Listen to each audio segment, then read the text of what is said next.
Hey groupers, Pastor Marshall here in the youth group's new kind of fun room.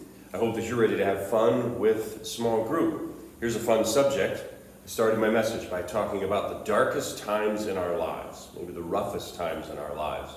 I suggested that there's probably 3 times that we would think of the roughest times in our lives. A time when we were trapped, we felt like there was no escaping our situation. A time that we were sick, that we thought that we were going to die. Or a time that we were being attacked by someone that was very close to us, maybe betrayed or attacked. I wonder if you would share with your group in a very vulnerable way a time that was very dark in your life. You could share the darkest time or a time that was just very dark. Or maybe you would even just share something right now that you're experiencing some great darkness, some rough spots right now in life. Well, we're starting a new book this week, of course, Philippians, and this is Paul's book of joy, and it's our Christmas series, Joy to the World, because Christ has come. And so our passage starts off with Paul in prison, certainly a joyful place.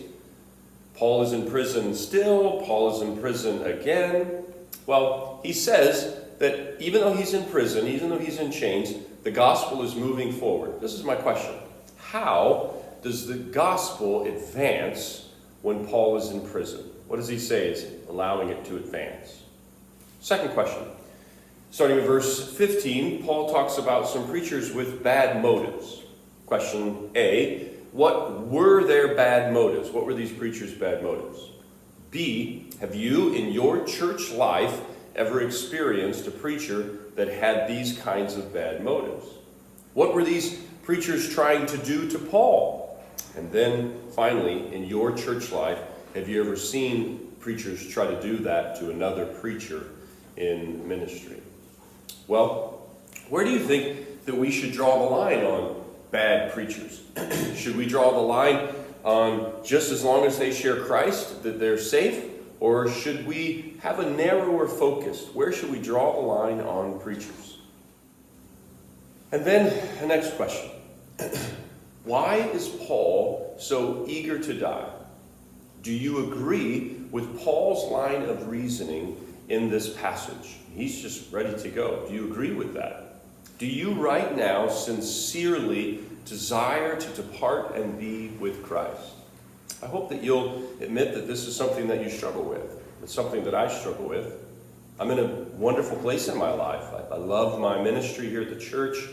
I love my bride, and my daughters are, growing into wonderful women, and I have great friends.